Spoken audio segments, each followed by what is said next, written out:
From Provo, Utah, this is the Ultimate Final Fantasy Podcast with your hosts, Joseph DeGolier and Caleb Schweiss. This is Ultima Final Fantasy.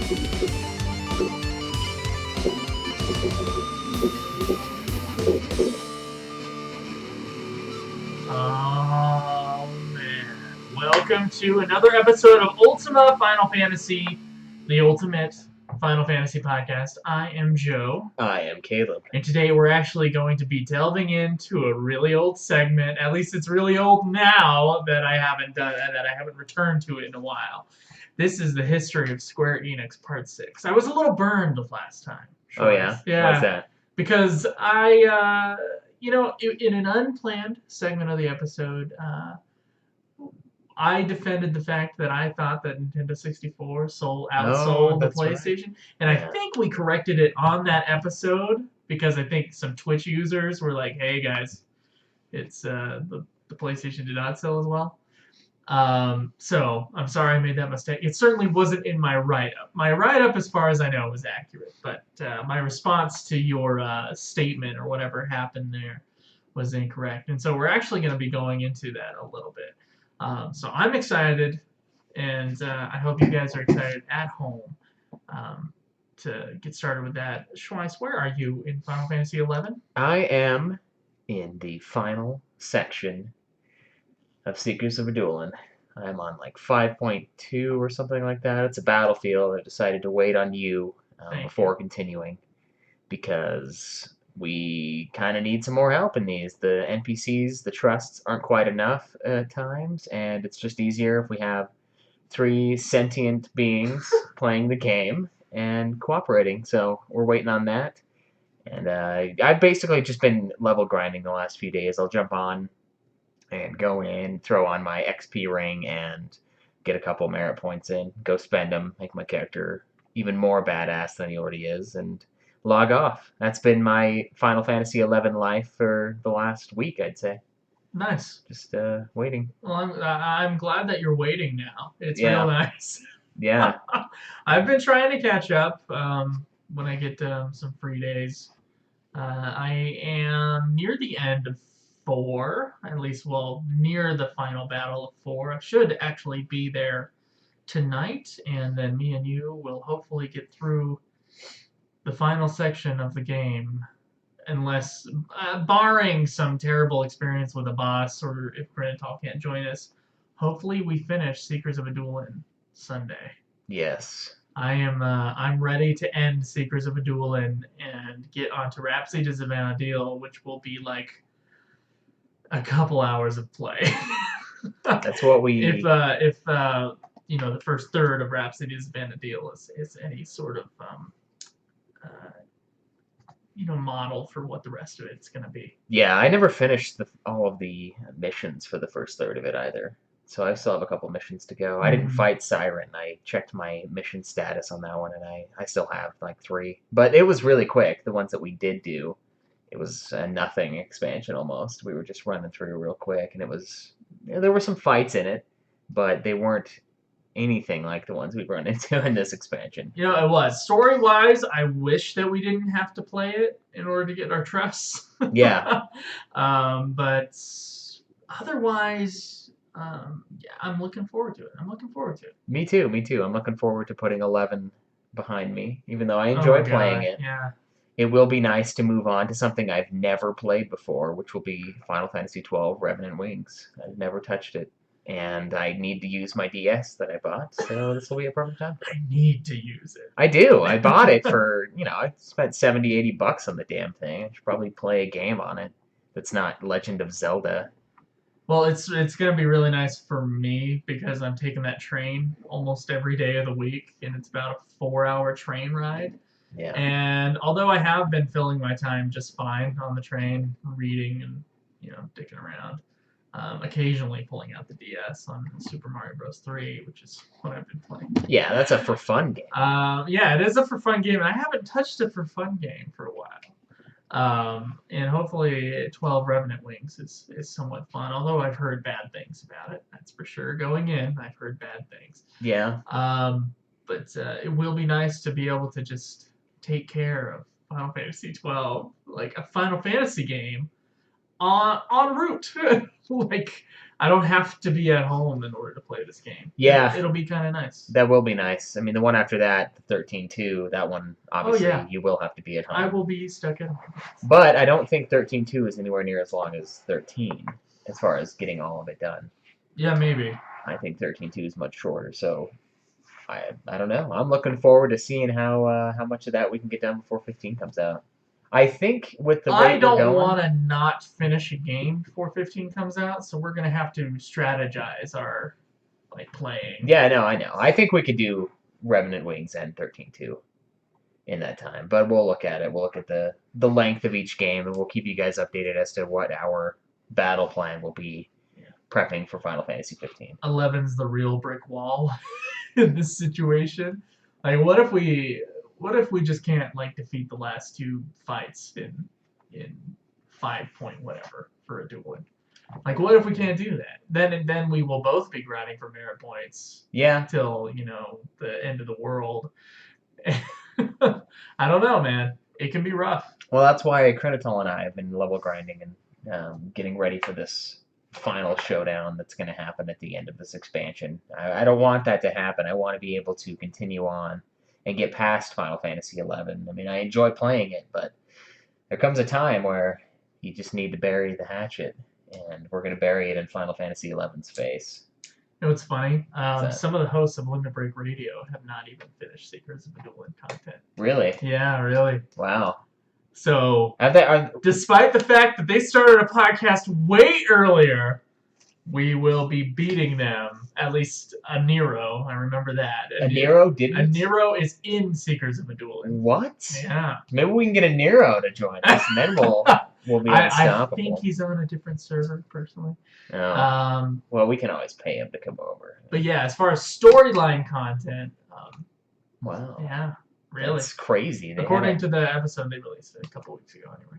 That's craziness. I can't believe it's craziness how quickly we have gotten to where we are. Yeah, and it's not even quick enough for us, honestly. No, it's not. It's like, but Jesus, fuck this game, God. They fucked around for a long time in Final Fantasy XI, though. That's one thing that we haven't done. We haven't done all the raids. We haven't done all the extra content that came out. We haven't touched the Shantoto Ascension quest line. There's a ton of content in this game that we have not and probably will not ever play, and I'm sure they have to some extent. Because I don't know what else you would have been doing for all those years. I know it used to be a lot more difficult as far as the gameplay goes and leveling and getting things done. Yeah. Requirements were sick. There were also more people in the game so that they could justify the difficulty level. Yeah, you could get people to teleport you to the crags, and then you'd have to ride your chocobo for an hour to get to the zone. I can't imagine any of that stuff. That's crazy. The crystals, those existed eventually, I think, and that would help it, and then the books, of course. But I don't know. I don't know how they haven't finished it. It's weird to me. That's a strange thing, but that's cool that he's going through it. I guess if he is, I know Escalia told me that he was running a few of them through the Seekers of a Dueling content, and that was earlier in the summer when I asked him how long the expansions in 11 were, because there's not really any data on that. It's just. No, the data is our data. Yeah, it's 11's huge, and we look at how long to beat, and it's like a million hours, Well, I'm at 12 days something of gameplay time. I don't know how many hours that is. I'd have to do math, but it's substantial. That's probably almost, to say the least. It's going to be almost 300 hours. Because 12 and 12 is 144, but you said you're at 12 days, which means we'd have to double that, so it'd be 288. So you're looking a lot of hours. It's gonna be even more by the time we're done. Yeah, it is. We still have God knows how much. I mean, I have a little bit less time than you, I think. We're doing this for you guys, though, listeners, dear listeners. We are doing this for you. We're doing this for future generations of people that will come and listen to these really old podcast episodes. That's right. This isn't for us anymore. Of us going through all these fucking releases. It hasn't been for us since we finished Final Fantasy XIV. That was the goal in the beginning. It's the main line, the Final Fantasy games. But now it's all you guys. We're in the thick, man, and after 11. Oh, I mean not Kingsglaive, Jesus. 15. The 14 expansion. Heavensward. I know that one's gonna be long, but I'm looking forward to that. I am looking forward to it as well. I'm gonna get my. I was looking forward to 11 as well. For a little while, I'd say. For a little while, and there are things about 11 I do enjoy. Mostly playing with other people, but 14 can give you the same satisfaction. It does, and there are more people that are playing 14, so we don't have to rely on as many people in 14, because it's a very soloable game, at least up to Heavensward. I'm not sure what Heavensward involves, but for the most part, we could play the game by ourselves, and then occasionally we'll run into a dungeon, we'll all jump in, play it, get out, and then it's like, all right, well, I'll see you later. I'll be on chat, and we'll just hang out. Goodbye, guys. All right, so real quick, before we get into news, you can find us at youtube.com/Ultima Final Fantasy. You can go to facebook.com/Ultima Final Fantasy, twitch.tv /Ultima Final Fantasy. You can tweet me at Joseph Bigolier. Me at UFF Podcast. And you can support us on Patreon. $1 a month gives you the episodes as soon as we're done mixing them. And be sure, guys, to go to ultimafinalfantasy.com and join our forums. Real quick, although we've had a lot of people on the forums, not that many people have been asking questions. Yeah, we're running dry. We are honestly, once we're done with today's episode, we are caught up on questions. So if there's anything you've been dying to ask us, or even a question that we haven't answered since like the early days of this podcast, please get on the forums and ask away. We wanna hear from you guys. We wanna discuss whatever you guys feel like we haven't discussed in the games so far. Make sure it's about games that we've played, of course. Yeah. And we're excited to hear from you about that. Let's get to the news. Please, God.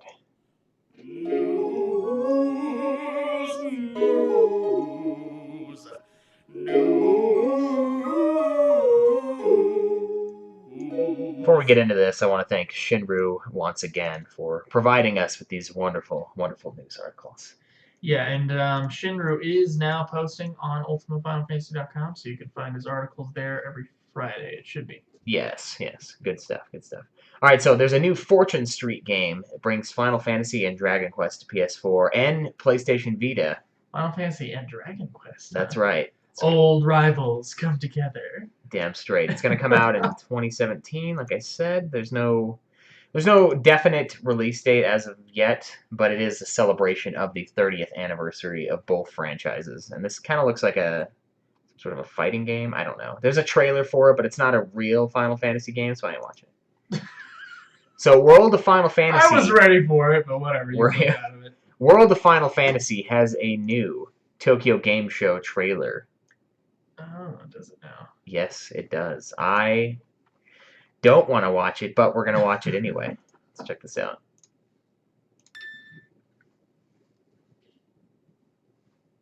All right. Will you or will you not accept the consequences? Those are the marks on your arms and proof you are it's English. The prophecy says that the giants from the hills will collect 4 keys and mount the very heavens, Kubo. Let me introduce the giants from That's the not hills. Dave Mustaine. Something here is not right. Kubo. Something about you. Can you not see it? That mirage with you has been corrupted. Think you got the wrong idea there, pal. Bards! What was with the dance moves? 1,000 years! Did you just add a digit? What fiends? They must be desperate to take this realm away from me. Lucky for you, I would be delighted to take it off your hands. You better not even think about it. Don't you dare This is leave kind of a it shitty trailer, Caleb. Now for a mom, right? Yeah. Give her back! Yeah. Accept it? I will not. I think it's got everything a trailer could ever ask for. Look at that Shiva. Way too much dialogue out of context in a non-titillating way. Tantalizing. Boring. Well, I do think the voice acting is solid so far. Really? Fine. Yeah, I don't mind it.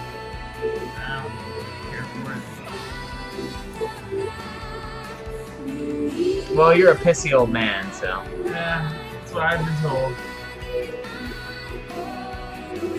Alright, so we got some bomb fights here. We've got a nice blob. These freaks have ruined Drillmore.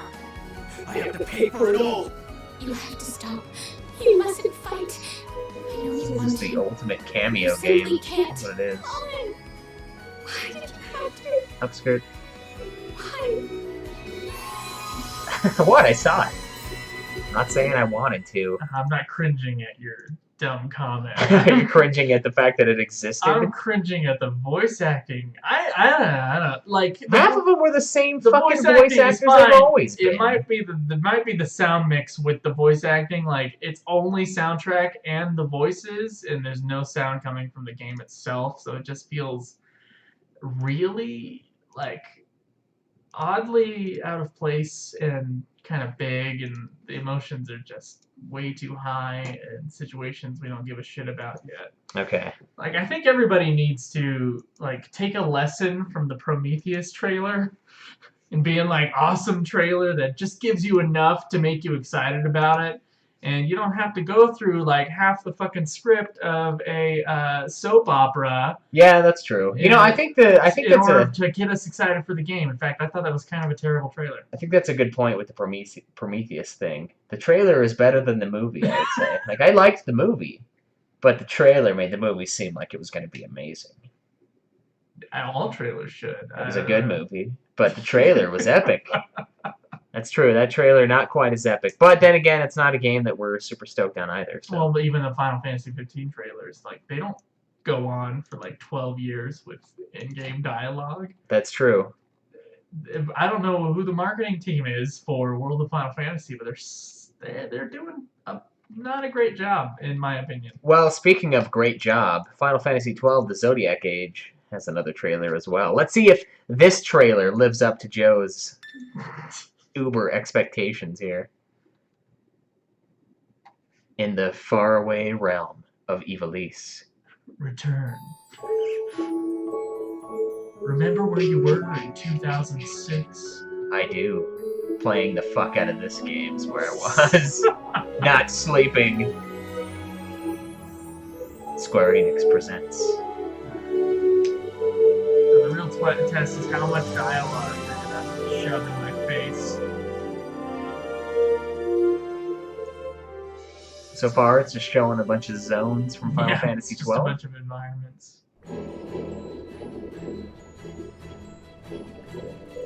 We've got Vaughn and Pinello, beginning of the game. Graphics look better, for sure. Wayward Souls. They're cleaned up, and I don't know. I'd say they're pretty clean up. Changed the fate of a nation. Some Garib-Scythe waterway. Another hydro fight. That's a fucking messed up fight. Ridiculous. Yeah, I'm remembering it that well now. Yeah, it's beautiful, isn't it? In ways. Top 4 FFs right here. In 2017, Judge Gabran, fight for your freedom once more.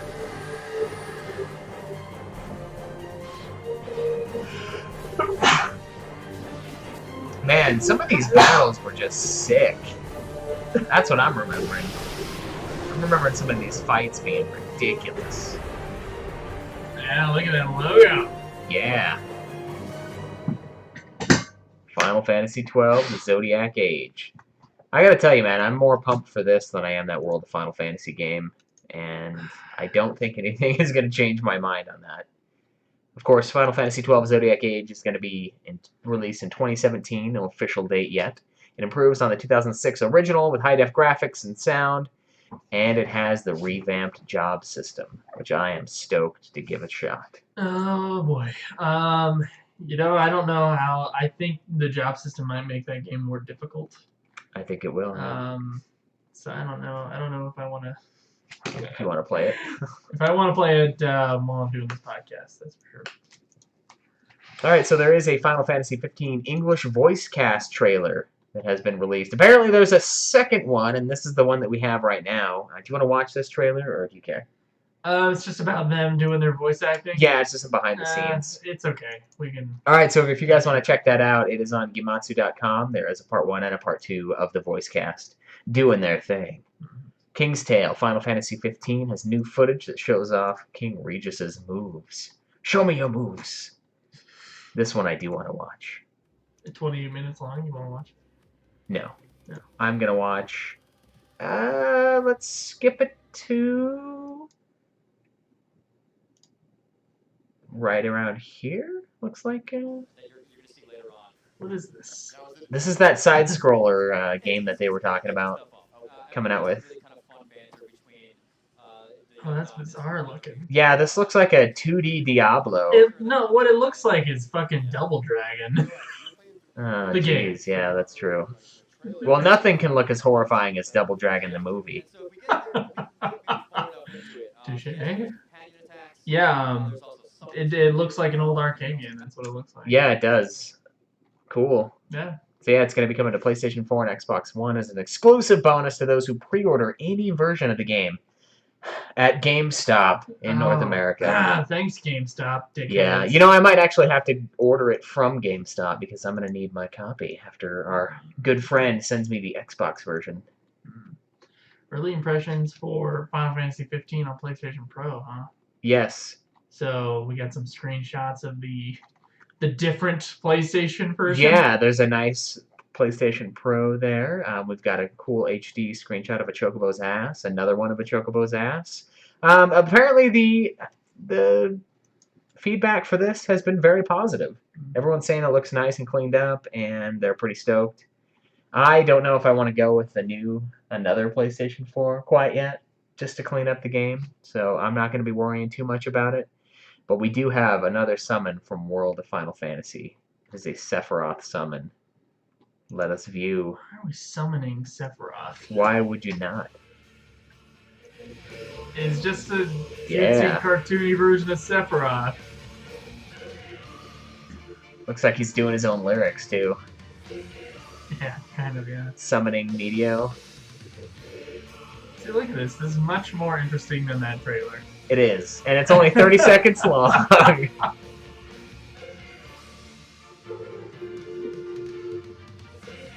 God, that trailer was fucking awful, Caleb.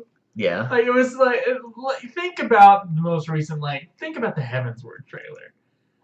Yeah, the Heavensward trailer was incredible. Think about that FF12 trailer. Like, that FF12 trailer was like a mediocre kind of like, this is gameplay. And yeah, it got the job done. It has a cool logo that gets the job done. World of Final Fantasy trailer is like the world's most boring trailer. Yeah, it didn't really accomplish much. I did notice that there were some return voice actors, which I am a big fan of. I like to keep it real, keep it the same. But other than that, yeah, I don't know. Looks like there's a new website for the Final Fantasy 30th anniversary.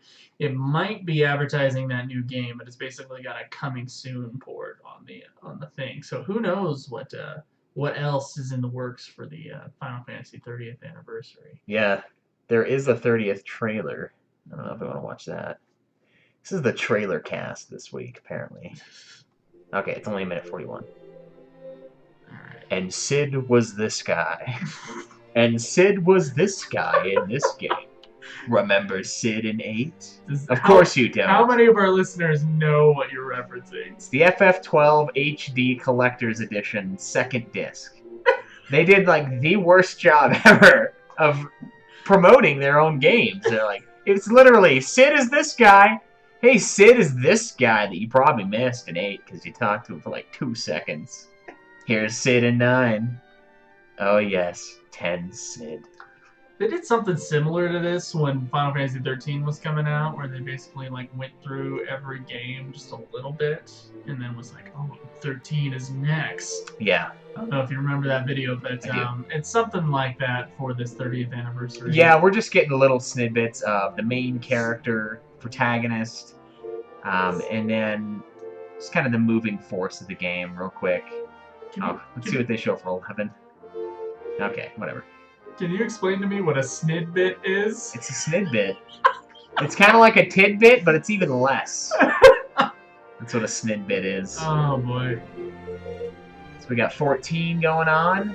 Got all of them. Let's not pretend 14 existed. Yeah, Realm Reborn is all they will acknowledge for good reason. 30th anniversary in 2017. That's pretty awesome, dude. 30 years, and we've only been doing this show for 2. 2.5-ish. Yeah. Well, that's not even a tenth of the We'll full probably be at the force. 40th anniversary by the time we get through these things. Yeah, we will. Alright, so we got another Tokyo Game Show 2016 trailer and some screenshots for Final Fantasy 15. Trailer mode active. Oh, this Tokyo Game Show, man. I know, they're giving us a lot of shit. Knocked. Killing you as immortal will bring me scant retribution. Claim the crystal's power. Arise as the true king. The tale begins. With the greatest music ever. It's true. You've come for the boats? That's the idea. They're not going out. Oh, that's a new area in 15 I have not seen. The backdrop, yeah, but I have seen this area before. Oh, have you? The docks, yeah, in one of the other trailers. Also, Gladiolus is only 23, apparently. What? Yeah, he looks like a grizzled old man. That doesn't make any sense. Well, he's just been in a lot of scraps, I guess. He's fucking younger than we are. Oh, hold on now. That doesn't line up with Brotherhood. Unless he was like 15 working at the... Maybe he was. No, that can't be it. He grew up... Someone done fucked up. He grew up real fast. No! Don't look at that! Oh, so the king passed away, huh? Alright, I don't want any more spoilers. Get this fucking thing out of here. The trailer looks awesome, but it's giving too much away. Well, it's not giving anything away that wasn't your responsibility to have already consumed. Kingsglaive. Oh, is that? Oh, is my responsibility to consume? Yeah, your responsibility to spend $20 buying a fucking digital copy of it. You know how much money I have to my name right now? Nothing, I know that. Some of it's gone from a place that's not yours. Alright, so speaking of Final Fantasy 15, if you guys haven't gotten a PS4 yet, worry not. GameStop is going to have an exclusive Final Fantasy 15 bundle. 1 terabyte PlayStation 4. Oh, that looks awesome. I fucking know! With some nice backdrops. Why the did game. I get a PS4 before now? Come on. It's going to be $449 though. But that's only like $40 more than I paid. And look at this thing. Look at the art on it. Look, there's the Final Fantasy 15 world. There's going to be exchangeable things. There's a 15 controller. The controller has XV on it. It's a fucking custom thing. And we're screwed. We can't have it. I was so jealous of the Japanese players with their PS3 that had lightning on it. Yeah, and now we have the chance and we're not going to do it. No, I'm not going to buy another fucking PS4. Because it's $450. But oh my god, it looks so awesome. I would have totally bought that one. That one looks fucking sweet. I know, dude. I fucking know. But that is the wrap-up for the news this week. That will also come with the Kingsglaive. So if you guys want to pick that up, you'll get a rental of the dubbed version of Kingsglaive. So you get to watch it once. But of course, hopefully you will have consumed Kingsglaive by the time this comes out, which is 1 day before the release of Final Fantasy 15. So be stoked for that. If you guys don't have a PS4 yet, go mosey on over to GameStop and pre-order your Final Fantasy 15 custom PlayStation 4. All right. I think it is finally time. After all the trailers, it is finally time to talk about the history. I mean, we're going into the future with the news, man. Yeah, future and spoiler. Now it's time to go back in time. I realize that fucking video is gonna ruin that. I totally knew the king was gonna die. That's not. Well, I mean, I figured he would, but I was surprised that the trailer's like, oh yeah, by the way. Yeah. Is that the motion in there? Yeah, it's the rolling of the dice and the tossing of the dice into the face of all of the viewers. Oh, okay, all right. That's rude. Those things hurt. Yeah, let's get to the history of Square Enix Part 6. Out with the old, in with the new. Anybody on Twitch? No, not a Too soul. early. Too early, man. Ever since we've been doing this fucking thing early, it's like less people. I know. Well, that's the thing. That's why I played late so many nights on the games. Because later is when everyone's on. It'll be like ready. I'll be ready to go to bed. Like, okay, I'm kind of done with 11. It's like 10 o'clock. I want to wind down. And then there's like twice as many people on as there were earlier. I'm like, fuck. All right, I'll keep playing.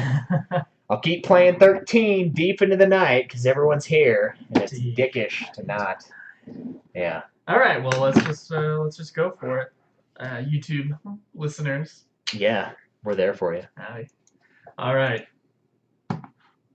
So bad blood between competitors is nothing new in culprit society.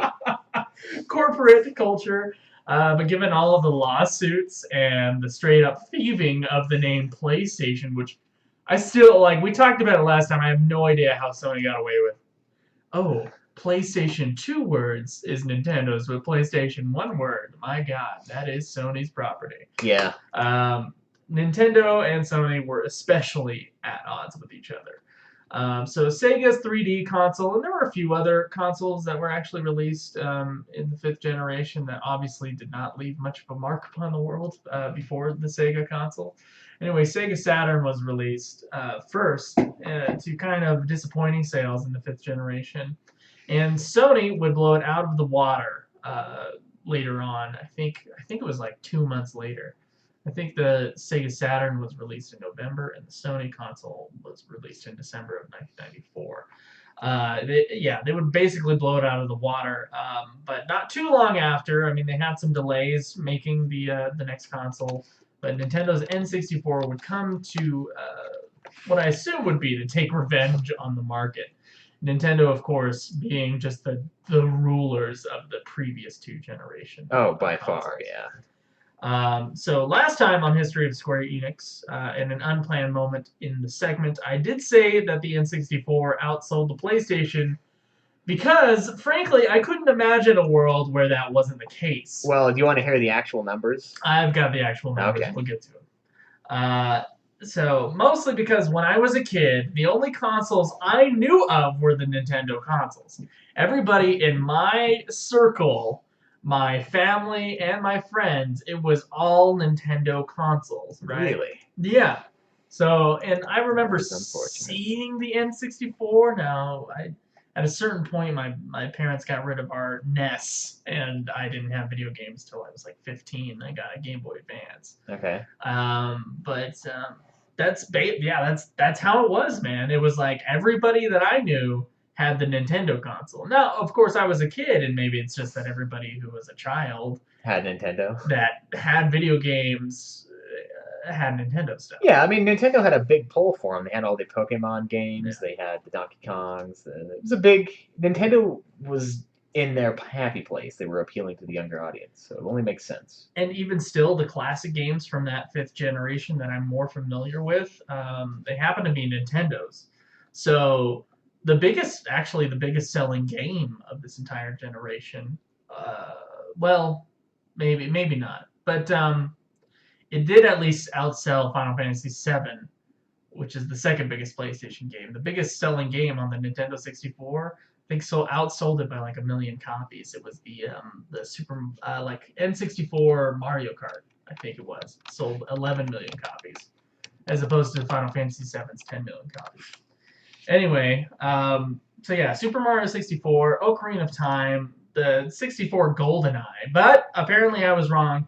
And in the end, and I argue probably because of its head start in the market, and it probably solidified itself, the Sony PlayStation would sell much more than the N64. Much more. Oh yeah, it blew it to pieces, really. It blew it to pieces, but technically the N64 was a better system. And it delivered the goods as far as graphics were concerned. Yeah, if you had no value for your thumb's life, sure. Besides that, Sony did have something going for it that Nintendo did not, and that would be cost-cutting CD-ROMs. Now, CD-ROMs to gamers, there was sort of a console war going on with gamers about the CD-ROM, which I believe the Saturn also had CD-ROMs. I think so, yeah. Versus the old cartridge-based systems that Nintendo obviously was still using. Right, and they were superior. I mean, the N64 had better graphics, and it was still using this old school cartridge technology. It's like barbaric. But the processing in the N64 is better. Yeah. So this is where Square Co. comes in. So Square had planned to continue its relationship with Nintendo into the 5th generation. Of course, their flagship Final Fantasy series next entry would begin development as an N64 game because of this. So gearing up for this, Square created a 3D demo of FF6 to test the technology, which I think we've seen video of. Yes. And you can go on YouTube and look. It's just basically kind of pre-programmed battle footage for what would be FF6 in 3D, like a test of it. Mm-hmm. And, you know, it looks kind of rudimentary, and frankly, FF7 kind of looks, you know, it's early PlayStation, basically. It is, yeah. Despite the fact that it came in 3 years after the PlayStation was released. Like, it's early Square Enix PlayStation, and that's what matters. Or Squaresoft, I guess. Yeah, and 3D games are a new thing, and it's the very first one for Square itself to develop. Yeah, and we can see the advancements they made in just 1 year with 8. So needless to say, having never developed a 3D game before, especially one with the scale of a Final Fantasy game, that's important. So think about how long it takes to beat FF7 and exactly like how much shit is in FF7 as far as areas, as far as characters, as far as pre-rendered videos and stuff like that that went along with the game. And then think about a Nintendo game like Mario 64, which probably takes 8 hours to beat max, and it's the scale is just so much smaller. Yeah. And it's able to handle that. So Square was risking a lot, putting so many resources into this new project, and the price tag was going up and up. So in the end, development costs for Final Fantasy VII reaching well over $100 million would make it the most expensive game of all time at that point. Right. Huge risk for Square Enix, or excuse me, Square Co. at the time. So to make their money back from their giant investment, Square was faced with a tough decision: keep their exclusivity with Nintendo or make more money. Well, the business choice is clearly make more money. Nintendo is falling at this point. I mean, this is when other consoles are coming in that actually matter. Before the console wars, it's more like Nintendo came in late to this party. They did come in late to the party, but mostly, I feel, and you're probably going to dive into this, the biggest reason is the expense of the cartridges. And imagine a Final Fantasy VII where you had 7 cartridges, because those things don't hold as much as a disc. Actually, we'll get into that. Okay. They can actually hold. Can they really? Yeah, they can. They could have held the whole game. The whole Final Fantasy VII game in one cartridge? So the cartridges of the Nintendo 64 consoles did have their advantages. For Nintendo, piracy was never a problem with those cartridges. True, very true. And the games did have better loading times with cartridges than they did with CD-ROMs at the time. But giving the manufacturing and licensing costs, which only scale based on the size of the game. So Nintendo actually had, they actually have this advantage with the cartridges that they can make a game, almost for the time, almost as big as they want it, because they would manufacture the cartridge itself, like the hardware that held it, for that game specifically. Okay. And I believe there were some games that, required cartridges that were like more hefty, and Final Fantasy VII would be one of those. But that would actually cost Square Enix's profit margin, since it would cost more to make that type of cartridge, and the Nintendo licensing fee would be larger. I guess that does make sense. I mean, you've got 3 CDs. CDs are like the cheapest motherfuckers ever, right? They're the cheapest thing to buy. Or you've got 1 mega cartridge. That's crazy. I didn't realize it could all fit onto one 64. It could have fit onto one. I guess 64 games are pretty big. Specially made Nintendo 64. You probably have to get that damn RAM thing for the 64, I bet. 7, maybe. I don't know. Probably. With the cutscenes, perhaps. You'll never know. So, yeah. It was... But given all that expense, the less expensive CD-ROMs of the PlayStation would give Square a bigger profit margin. Right. And, of course, they're pumping in a fuck ton of money into this new Final Fantasy game. They need every dollar they can get at this point. And just by the way, guys, there is an inflation margin with the 145 million that 7 cost. It's about 213 million in today's standards, which is really high for a video game. Yeah, it's the 3rd most expensive game ever. I mean, that's only like 30 or 40 million behind Grand Theft Auto 5, which is ridiculous. Because that game, they had like full buildings with characters on it, like for a while. I know 13 did that as well, but you know, that was 13's sick. scope is smaller, and I don't think 13 costs nearly as much. Oh, no way. Yeah, no, 13's not even close to that. You know what's funny? Final Fantasy X, I think there's a number out there on the internet, and I think it's accurate. Final Fantasy X cost, I believe, like $20-something million to create.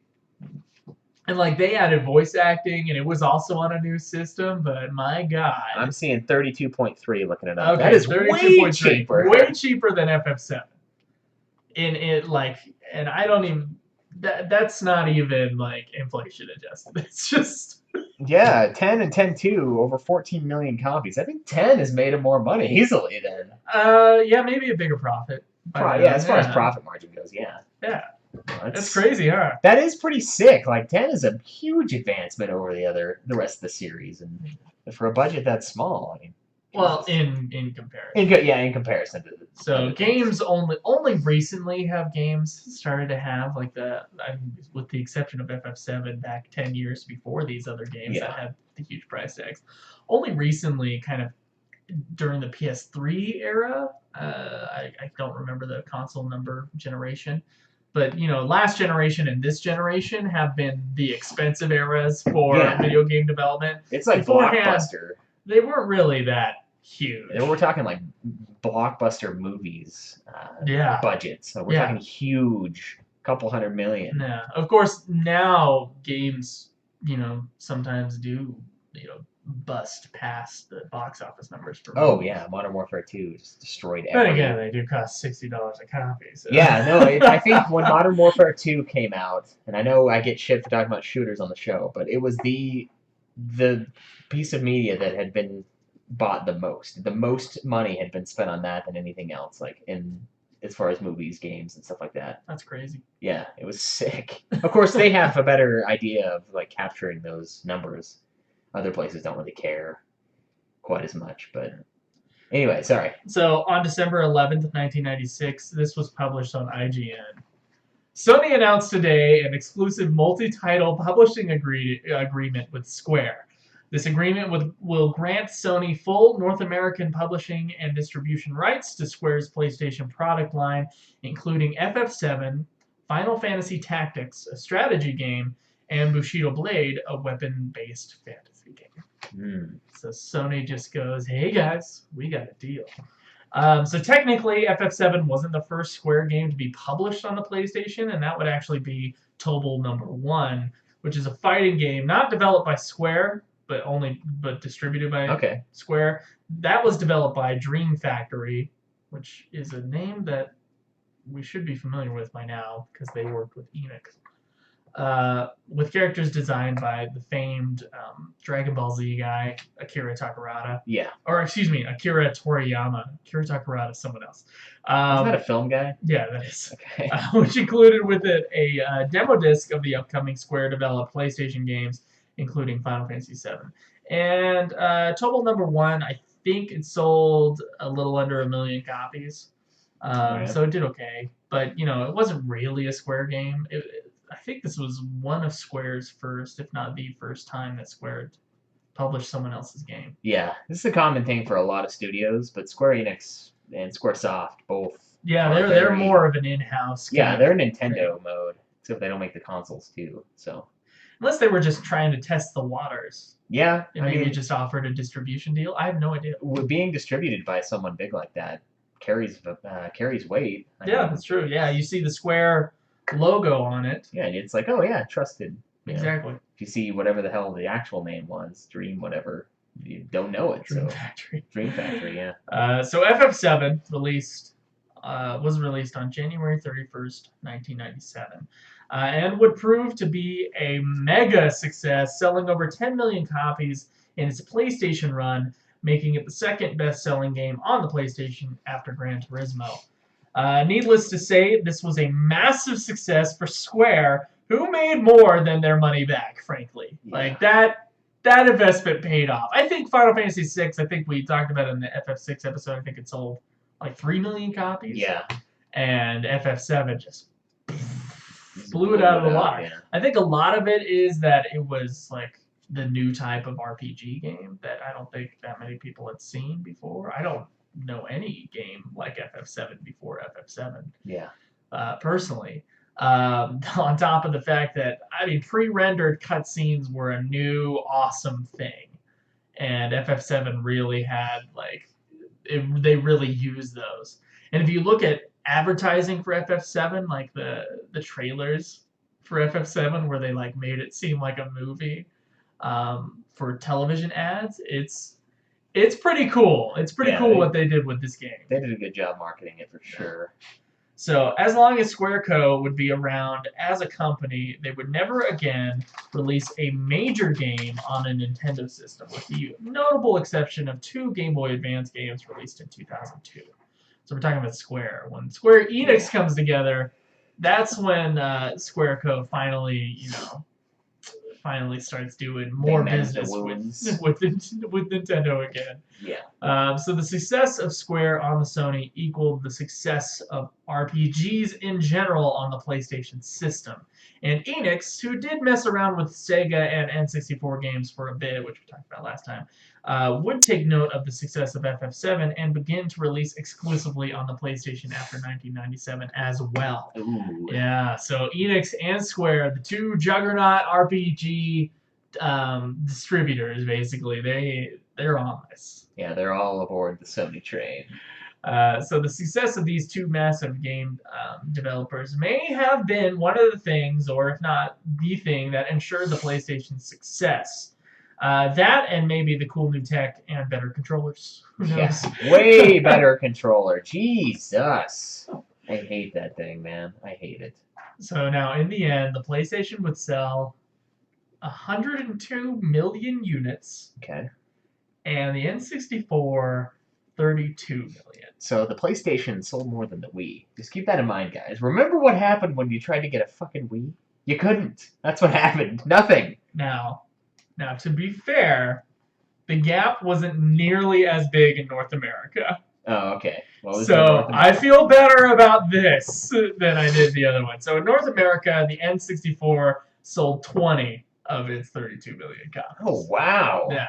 And the PlayStation sold 38 million copies in North America. Okay. And was around for 2 years longer. All right. So it is really So it's Square and Square Enix that made this thing. It is much closer in North America for those 2 companies, so I don't feel as bad for thinking that the Nintendo outsold the PlayStation. Yeah. I feel like in pop culture, maybe not in gamer culture, but in pop culture, the Nintendo ones are the ones that bear out as classics more than the PlayStation ones.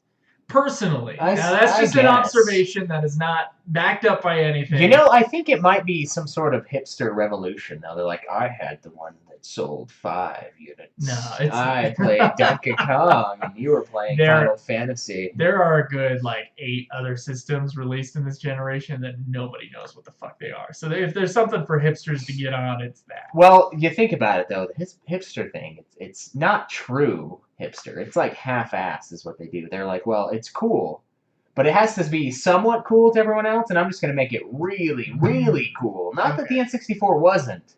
I just feel like maybe that's why there's so many mega fans of the 64. That, and it's a great system. But how many people do you know, I mean, besides the fact that it sold a shitload of copies and actually outsold Zelda versus Final Fantasy, the regular person on the street, I mean, how many out of 10 would know what Final Fantasy is versus how many out of 10 would know what Zelda is? Well, they would know Zelda more. Zelda's more household. It is more household, yet but it's got as much. Yeah, no, it hasn't, and it's got recurring themes, recurring characters. Zelda's always there. A Link is always there. It's not always the same Link, but no one really knows that. And you know, it's got its core thing. It's less of a niche audience, I guess. They both are niche audiences by far, but Final Fantasy it's not as big. And it is. It's bigger, but it's not at the same time.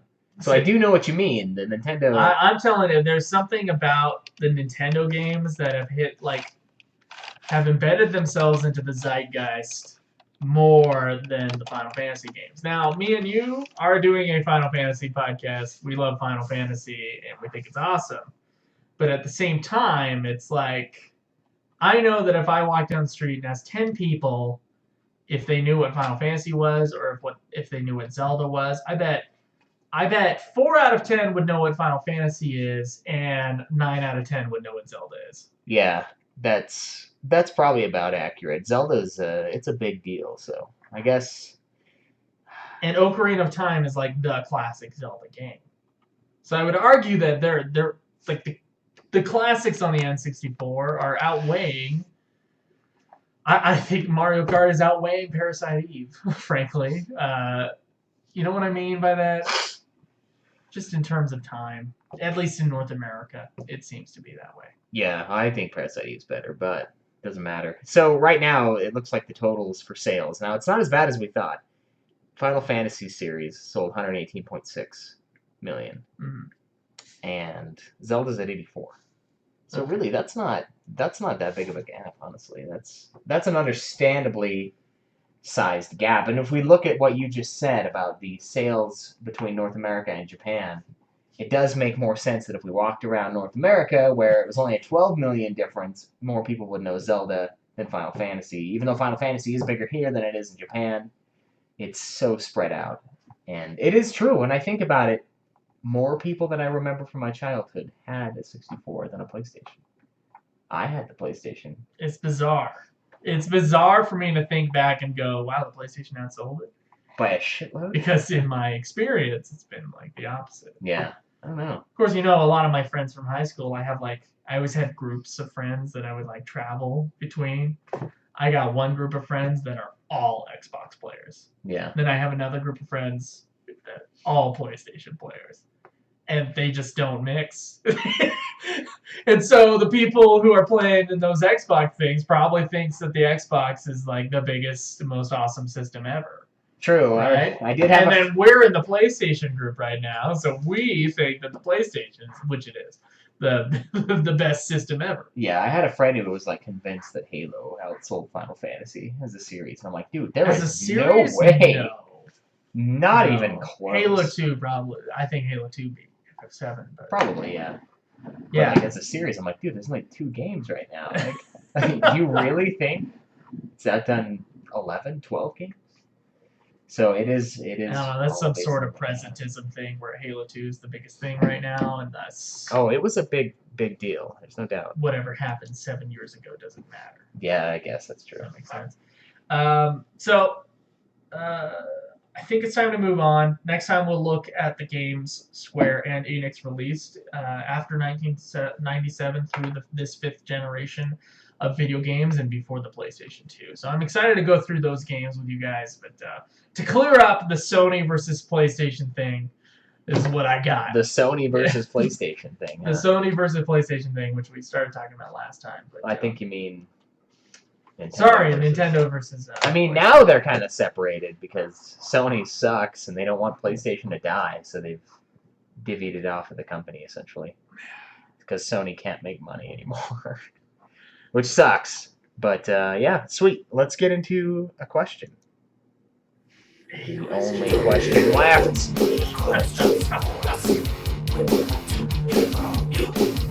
Yes.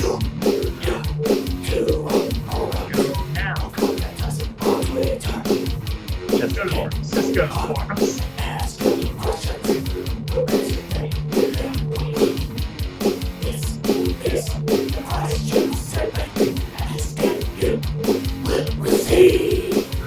Man, this is one from Cloud. It says, if you play one style of FF game for a while, do you tend to miss the other styles? When I say style, I refer to some denominations such as FF1 through 6 is one style. 7 and 9 loosely seems like another style. Maybe 10 is included, depending on his mood.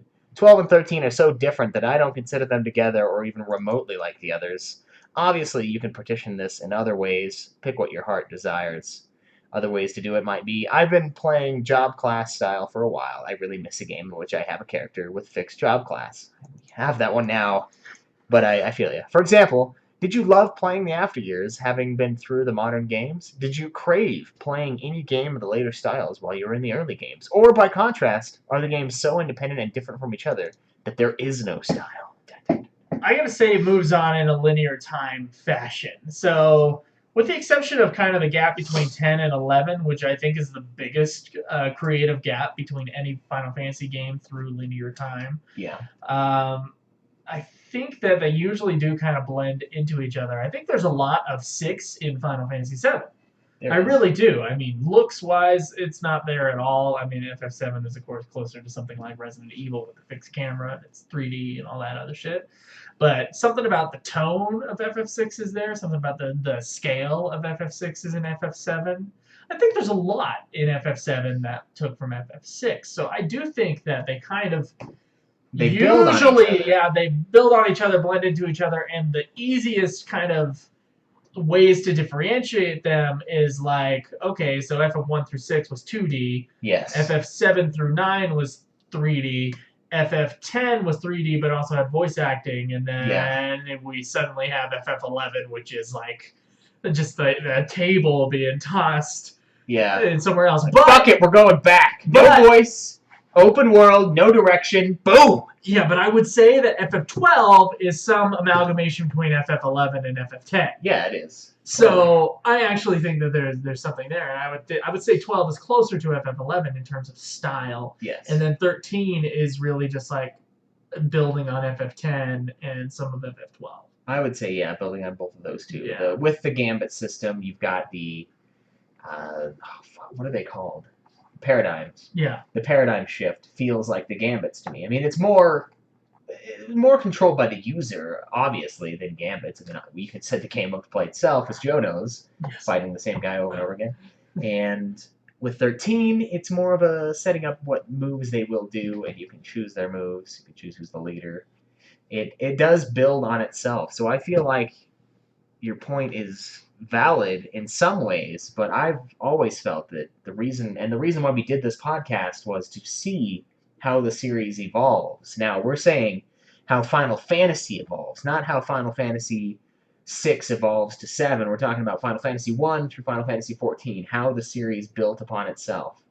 There are points where it trips up with Final Fantasy VIII, I would say, with some of the styles of gameplay where it's a downgrade to me.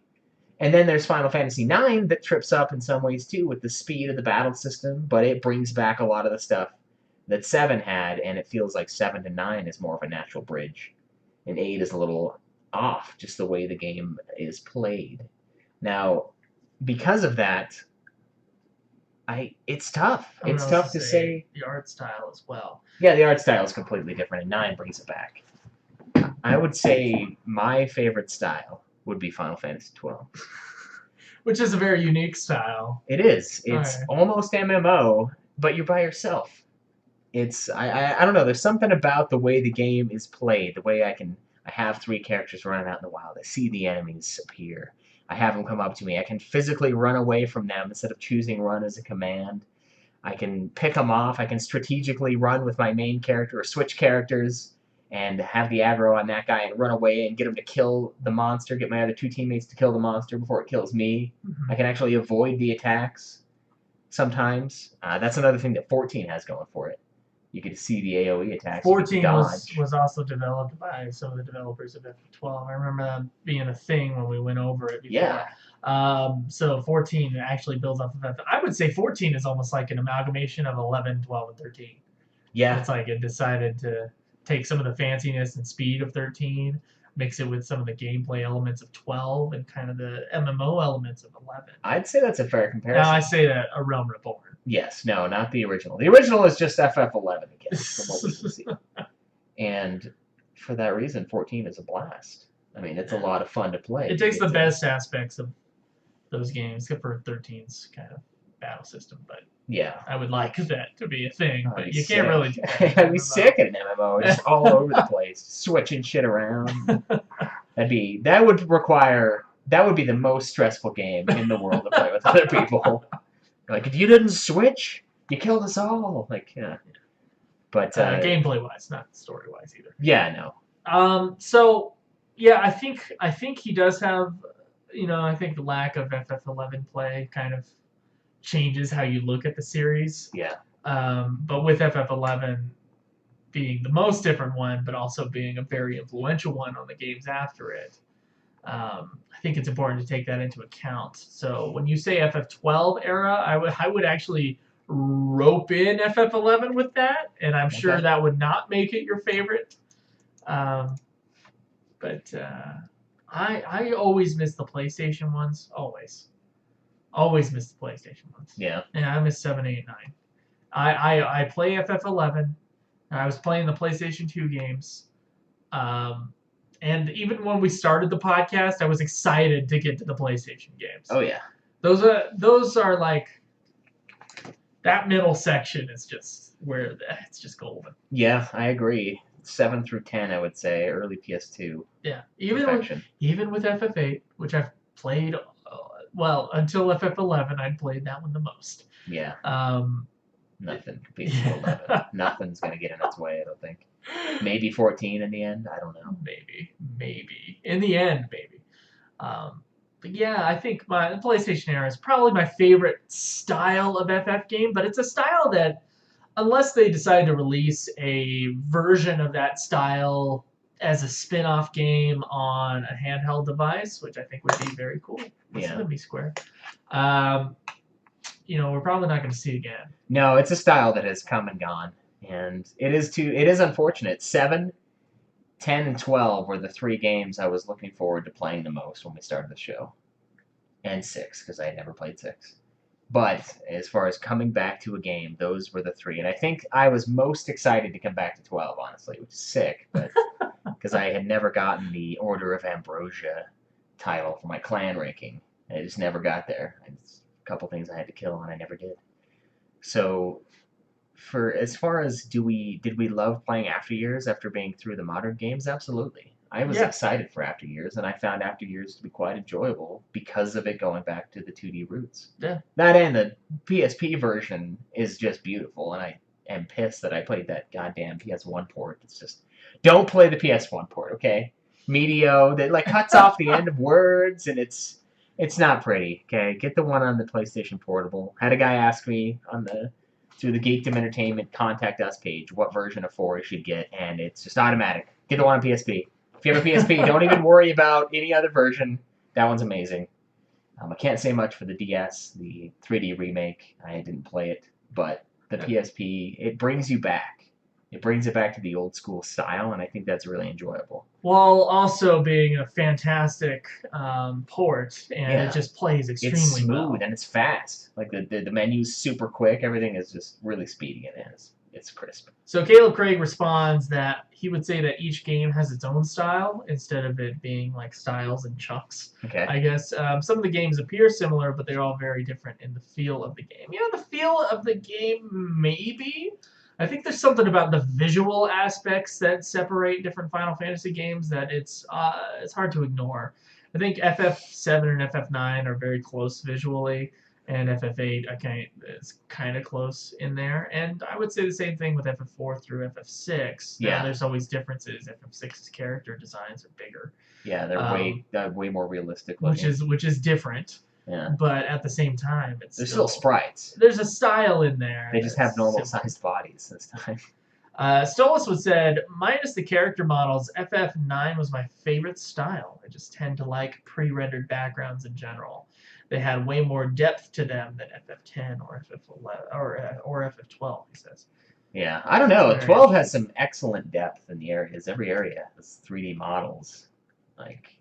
I don't know if I like it more than the pre-rendered backgrounds, but you can see everything. It is literally there. It's a totally different style. It is. It's more Western. One's not more than appealing to me than the other, I guess. They're kind of both Western-y, FF9 and FF12. But more 12. FF12's, because of its realistic nature, in a way. Yeah. It's still magic, but... It's still magic based, and there's still bunny women. Yeah. Oh God, yeah, there is. it's kind of like more mellow tone of colors. I would say, yeah, I think there's a difference there. Yeah. All right, fair. Oh. So I think it's definitely worth going back. I think the way we're ordering the reviews and the games that we play kind of lends itself to that. There's an excitement involved with going back to the after years. There's excitement involved with going back to 11 to 14 to all of these, and it's like jumping from old to new to old to new. And of course now we're starting to get into kind of just new.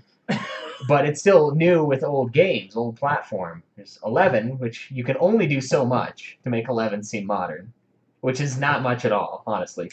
But we're getting into the newer expansions, and it's like evolving in a way, and it's interesting, and that's something that I feel like It is. Yeah. After Years did with 4, and it's kind of, I think it's fun to bounce between them. I think it's sweet to go, even from 4 to Crisis Core. That was like a crazy mix-up. It's not even the same kind of game. And I think it's a lot of fun doing it the way we've done it. All right, so Schweiss, it has been a few weeks, but we have fucked up a few times. Yes, we have. And perhaps we should talk about it. Shure SM58 microphones, $200. Adobe Audition software for mixing episodes, $30 a month. Lifts and hosting fees, $20 a month. A weekly FF podcast with great listeners, priceless. There are some things money can buy. For every other nitpicking motherfucker on the planet, there's the correction segment. That may be my favorite jingle. It's a good one. All right, so we have one here from August 8th. It's been a bit, but we're going to get to it. It's from Nox988.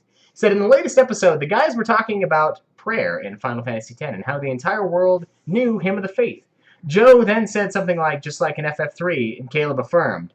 I assume you guys meant FF4 because there isn't a prayer scene in FF3, but there is one in FF4 at the very end. Well, a very small oversight, but I figured I'd be that guy, especially since most of the errors you guys remake is in regards to FF4. Tella Fusoya. I did not say Tella Fusoya, okay? That is this man. Okay, I explain.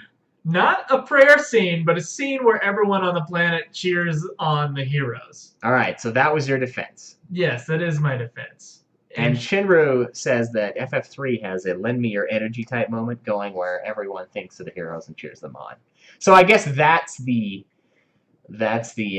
what the connection was more than anything. It's kind of like in the other episode, which we're going to get to, one of my corrections. I'm going to actually do that one now because even though it's out of order, this guy are sick. We've got Default Dre on here. It's titled Character Ages. Noticed in the episode called Gladiolus Maximus and Ignis Minimus, our hosts weren't certain how old the characters were, particularly Gladiolus. They kept referring to Gladiolus as Iris's father as well. I did not say that. I didn't know the relationship, and I suggested that maybe he was her father. Listen to my words. I listened back, and you did say father. But we did say we weren't sure of their relationship. Now, I did say something. I said it's like weird that it would be like a bring your daughter to work day. Now, that doesn't mean I think that she's his daughter. I don't. I didn't. He's her guardian, clearly, to some extent, which is a father figure, even if he is her older brother. But we did refer to it as that. I did say bring your daughter to work day, and I didn't mean I just meant that to kind of like with the FF3 thing, the lend me your strength. That's the connection. It's not that she's the literal daughter. I just think it's weird that a child would show up to her relative's work and try to meet her boss. Or his boss. It's odd. And said, just for the record, yeah. So in an episode you said her boss, but Gladiolus is a man. Yeah. He is only 23, though. This is something that Default Dre brought to our attention, and I confirmed, yeah, he's a 23-year-old. Okay, so he's 23 in the background of the episode of Brotherhood? He's 23 and 15. Bullshit! He's 23. That is impossible. With how young Noctis was, that is absolutely fucking impossible. Well, Noctis, as we all know, as I look up here, double check. Noctis is 20. Okay, how old was he in the flashback in Brotherhood episode 3? He might have been 15. And that means Gladiolus He was like a 18. child. He was like a little kid. He hit puberty late. Gladiolus was the guy who was like the tallest man ever in 9th grade. He was you. And then Noctis eventually slowly grew up, such as myself, and ended up being as tall. Yet it's weird because it sets it up in a precedent that Gladiolus is older, and he is, but it seems like he's much older based on his experience, the way he handles himself. And also his different appearance between 3 Brotherhood episodes at 3 different flashbacks at 3 different points of time in the flashbacks. He's trendy, I guess. He's a super trendy. He's a trendy man. But I think the idea here then, instead of being Noctis trying to catch up to his elders, he's trying to catch up to someone who's only a little bit older, but way more experienced. 3, come on. That was bullshit. It's true. 3 years in that flashback. If he's 15 in the flashback. Yeah. And if he's not, Gladiolus is even younger. Which, no. I refuse. I think someone fucked up on the ages. That's what I think. All right. I think maybe the guys who made the anime thought that he was older. They might have, yeah. Who knows? All right, so you remember that NeoGAF post that we had? That ridiculous thing that included Gone Girl script and all of these things about how Tabata had killed him? Yes. That apparently was not meant to be taken seriously. I didn't take it seriously. Yeah, neither did I. That's the funny part. Guys, we read it on here as a joke. It's even... Okay, it did seem desperate, and I feel like some parts of it were semi-legitimate, but they're an attempt to make it funny. And so there's literally a monologue from Amy Dunn in Gone Girl. I'm so much happier now that I'm dead. Technically missing. Soon to be presumed dead. Gone. Wow. And my lazy, lying, shitting, oblivious husband will go to prison for my murder. Okay, that's enough of that. Yeah. You just fucking spoiled the shit out of Gone Girl. Yeah, who cares? All right. Anyway, yeah, Shinru corrected us that it wasn't supposed to be taken seriously, but we didn't take it seriously. No, yeah, we're just fucking around. Yeah. It's so ridiculous that it can't be serious. Plus, when I was watching that movie, I totally saw that. I was like, that's pretty funny. This one's titled Tisk Tisk Tisk from Skull Hottie. Caleb Craig was correct on the forum cleanup episode. In Advent Children, Barrett is shown with a metal hand that is changeable to his gun. Would have let it go, but it was such a firm no that I had to correct it. You guys rock. So I think now Craig... we have images where yes, in fact, Craig was right. I remember it being not us. I don't remember it being Advent Children. I remember it being the 7 thing. It was Advent Children. Was it Advent Children? Oh, so because it was in the 7 thing, and we were like, oh, that's cool. They're doing this, and Craig's like, yeah, because they did an Advent Children. Both me and you fucked up. Yeah. We done fucked Well, you know what? I just didn't remember. The last time I watched Advent Children, I was shit-faced, so for good reason. We've both seen it like a number of times. It's true. I would have never remembered something that tiny. That's ridiculous. I know. Thank you guys for calling us on our bullshit, and no thank you to Skull for supporting Caleb Craig. We do have some responses to a very, very special question from us to you.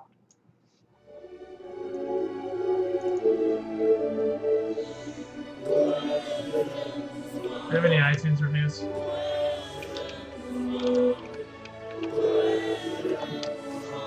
Joe.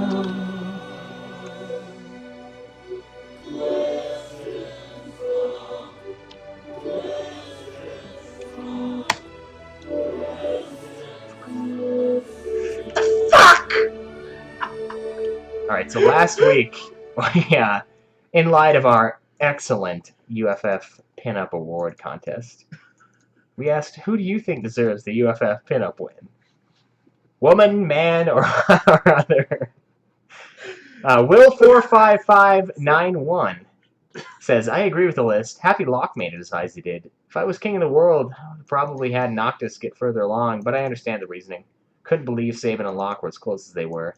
Sabin was automatically eliminated in my mind because he looks like the villain from Rocky IV. You okay over there? Just something funny happened in that jingle, that's all. Yeah, something great is going on. in the background here. All right, so Felicia Nomiko says, she has to say Sephiroth is still the sexiest mofo in the series. I was disappointed that Laguna got shot down so fast because he's gay. Question mark? Yeah, question. Did we mark him down because he was gay? I don't know. I don't think so. I don't think we marked him down because he was gay. I think we might have joked about him possibly being gay. Yeah, maybe. But I know because I didn't dig the ponytail. Look, man, he was never in the running. How about that? We'll go with that. Because I guess guys with long hair have to be gay. There goes my love of Native American guys, I guess, since they're all gay. Guys with long hair have to be gay? Did we say that? No, Gladiolus has a mullet. That's long hair. Yeah. Alright, so anyway, her pairing would be Sephiroth and Lulu. I don't care that she's wearing lots of belts. She's hot, calm, and intelligent. Except for picking Waka. No way. I wouldn't shag anyone but Lulu in that game. On a side note, I'm guessing you guys consider any pairing of a human and non-human to be bestiality? No. I don't look at it that way myself. Yes. I don't consider it a matter of biology, but of sapience. If a being can speak to me rationally on a similar intellectual level, then it is not a beast. It's just alien. I'm fine with differing species getting it on as long as everyone involved is of the appropriate age and consenting. Otherwise, Star Trek gets real weird. Yeah, you know, there's no real... No, I can't really say anything to that because that's not a real application of anything. No, but here's where the problem with that thought process is concerned. What if I decide that, let's see, what type of good dog? Like a golden retriever, a really smart type of dog. She understands me. Okay. And so now I'm gonna go fuck my dog. Like that! Well, that's where saying, that, oh yeah, that, it's not the understanding, it's the speaking back. So if you were Dr. Doolittle, then yes, you could. Now, if you were Dr. Doolittle, you could fuck an animal. If according to this, yes. If the animal is cool with it. God. If they're DTF. No. Dude, there is a fucking... Yes, there is a classic Loveline episode, and I will get a hold of it before we're done here. There is a classic Loveline episode where a dude calls in, and people were fucking pissed about this. A dude calls in, and he's like, so I have a sexual relationship with my dog. Like a mutual sexual relationship with his dog. His dog fucks him. And... What the fuck? Yeah, like, and he's like, yeah, sometimes I'll just be, like, bending down and my dog will think it's time. And, dude, it's like, oh my god. No, it doesn't matter if, like, no, it's BCL. I'm putting it, because there's no fucking bullshit alien race out there, I'm putting it all under bestiality, and I say it is not okay. Alright. I know. And that thought process leads crazy people who think that their pets are just as sapient, as she said, as them. That could, like, and that leads down a bad road. All right. Just a bad road for crazy people. I don't really have anything to say. Who will probably fuck their animals regardless of what I say. True. All right. So the Scott Spot says, "Well, now," cracks fingers as a bisexual man. I feel particularly well equipped to answer this question. Okay, I don't. I am straight, and so is Caleb, so perhaps what we see in other men as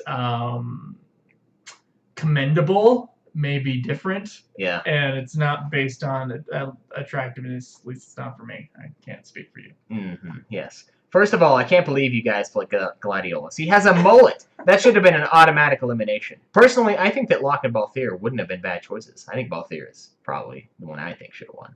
I also think Squall is pretty damn hot, but he's definitely not good relationship material. I was surprised that Irvine got so far. I didn't find him that appealing. Waka would be better, if not for the insane haircut. I think Noel from 13-2 pushes out Snow in terms of pure sexiness and mentally. Hope is damn sexy in 13-2 as well. I also think Prompto is the cutest of the 15 crowd. Yeah, I guess that's true, but there's no way we're going to pick Prompto. We'll have to see how annoying he is once we get to the game.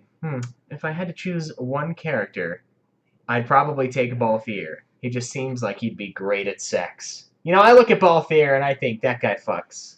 That's what I think.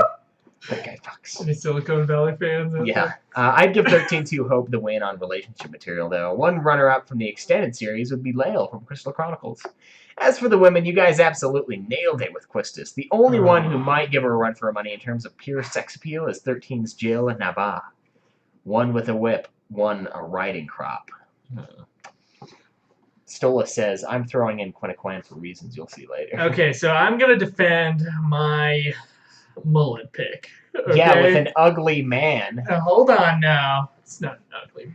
Yes, he is. See, now as a straight guy and the world's biggest fan of Metallica, the only guy I would let screw me, I wouldn't screw him and I wouldn't like suck his dick, but I'd let him pound my ass. Oh my god. Would be James Hetfield from Metallica, who in his prime, after the Black Album, during that tour, when his voice was just like godly, he was rocking that motherfucking mullet.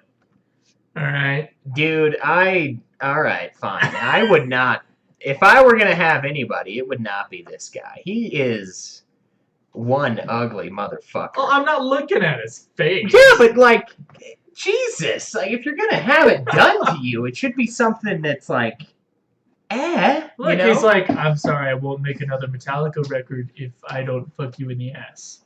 And I go, all right, James. And then Oh my God. take off my pants. All right. And I let it happen. So that's your defense for Gladiolus. This is James Hetfield. Okay, Shinru says FF7 Tifa, FF4 After Year's Edge. I also think Balthier should have been higher on your list. He was like runner-up, man. The men and ladies love him. Also, Kuja, Sephiroth, and Zack should have been included in some way. Not Kuja. Never Kuja. No. Scott Spot says Zack I could definitely see. He's one of the better ones in the series. However, I would personally associate any dude with hair to his ankles.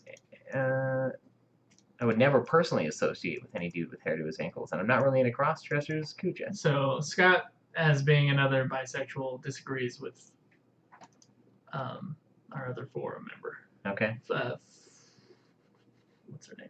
I just lost it. Fumiko? Fumiko, yeah. Yeah. I was like, it's Japanese. Shori says, I'm surprised nobody really did much from 11. Definitely Team Omiya. Omiya. She's Yeah. a little young, isn't she? No. Yeah. You're just getting old. Alright, back to Man says, I'm straight, but here's both picks as I assume they want to know the male pinup. Main series. Chick. Lulu. I love her big, bouncy, round eyes. Dude. Sabin, he's bulgy like a moose. Spin-off series. Chick, Cisne, give Quistis a run for her money for the hottest redhead. She's alright. Yeah. Dude, Zack, the dude can do a shit ton of squats. Oh, that's what he likes. Yeah, I need those thick legs. You need them squats, boy. Alright, All you right, got a question? I'm listening to this. Hold on. Mine's James. Yeah, Hey, you're 21. yes I am. What's going on there? Well, I had a question for you and Dr. Drew. I'm what you would call a zoosexual. What's I have consenting and loving relationships with animals. There you go. That may be the greatest episode of Loveline, and you guys can check that out on lovelinetapes.com. It is the highest rated episode, January 15th, 1998. Wow. So if you want to listen to some fucking funny bestiality shit, which may not be that funny to you guys, I understand that. It's really not funny, but it is. This dude, this situation, and the jokes being made on this guy's expense are hilarious. Oh, I don't doubt it. God damn. Ugh. We gotta like listen to that whole thing twice. I gotta show you this. Alright, It's amazing. What Alright. are you going to ask the listeners this week? Well, this week, guys, we will be reviewing the final public episode of Brotherhood, which came out yesterday and is coming out on YouTube today as of recording this episode. So you guys got a week to finish watching all 5 parts of Brotherhood, and we will do a Brotherhood wrap-up episode At some soon point. after that. So if you could let us know what you thought of the Brotherhood series. I know there's a part 6 in the deluxe edition of FF15, which we will get to at some point, but we'll do When a we get the separate. deluxe edition. We'll do a separate episode for that. Alright. Good question. Good question. All right. So we do have an iTunes review. It's true. You guys are saved this week. Rejoice. iTunes reviews.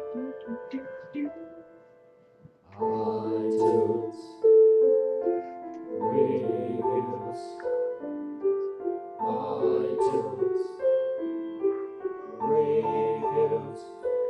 Oh, yes. I only checked the North American release reviews, this week. But we do have 2 of them, so please love on Dr. Lolly 3289, a 5-star review titled Awesome Show. You might think to yourself, how in the hell can you create quality content on a weekly basis just based on Final Fantasy?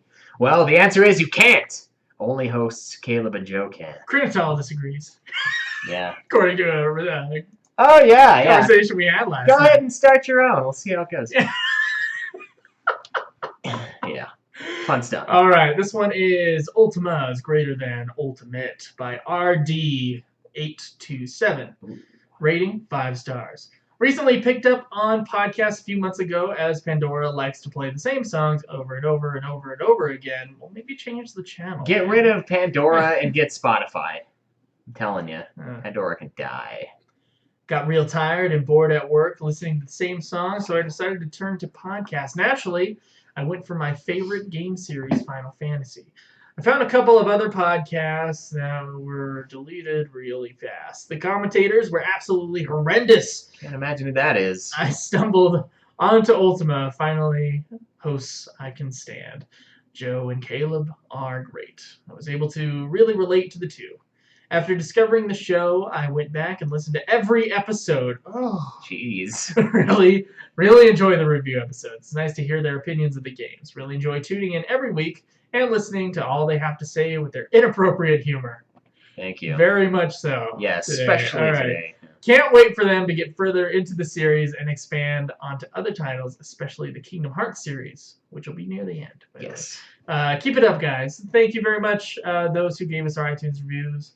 Schweiss, I think that's it for this week. I think it is. Yeah, guys, make sure to check us out at ultimafinalfantasy.com. Please join our forums. We need questions. Oh, you know what? Questions. It's not it. We forgot to thank one of our new patrons. Oh, I was about to, but you can do that. Okay. Well, support us on Patreon. Yeah, support us on Patreon. $1 a month gets you the episodes a day early. And if you pledge even more, like our good friend Scott Stenlake did this week, we'll have you on an episode.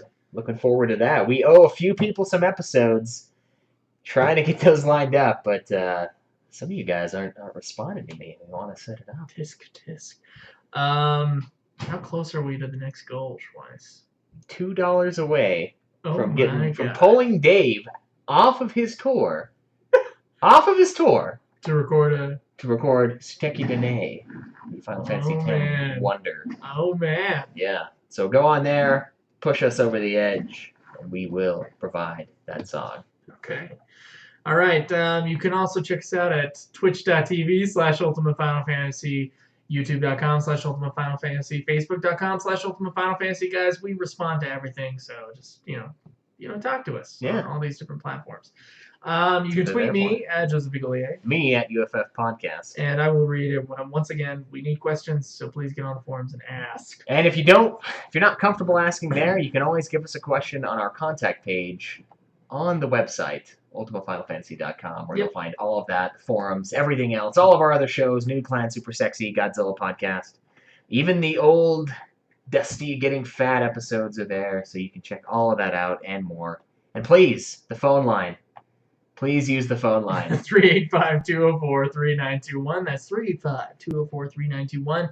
One quick announcement. Me and Schweiss are going to be working on a thesis short film called Emmanuel's Song, which is about Brian David Mitchell and this incredible, intense interrogation with police. And we will be starting a Kickstarter for that in the next coming few weeks. So you're going to have more information on that. And I'm sorry, guys, but I'm going to advertise for it on every episode of the show until we get that movie funded. Yeah. So if you're not aware of what that is, there is a thing in the forum that you can look at, but we're gonna start campaigning for that soon, so get excited for that as well. I know it has nothing to do with Final Fantasy, but me and Schweiss are gonna be working on that for the next year. Yes. Well, I think that's it. We will see you guys next week. Yes, we will. Until then, enjoy the This has been another production of Ultima Final Fantasy, the Ultimate Final Fantasy Podcast. The show is produced by Joseph DeGollier and Caleb Schweiss, with music and editing by Joseph DeGollier, parodies and clips from their respective authors, of course. You can get all of our episodes as well as our Let's Plays at ultimafinalfantasy.com. You can also contact us on Twitter at UFF Podcast, as well as our contact page on our website. Be sure to subscribe and review our podcast. Your reviews may get read on the show, and look forward to the next episode of Ultima Final Fantasy, the Ultimate Final Fantasy Podcast.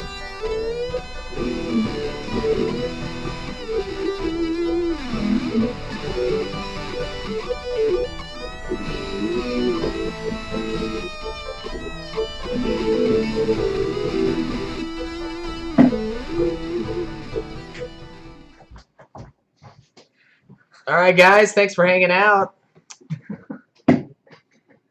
We'll see you guys next time on Le Twitch stream. Of course it'll be FF11 hopefully, so look forward to that.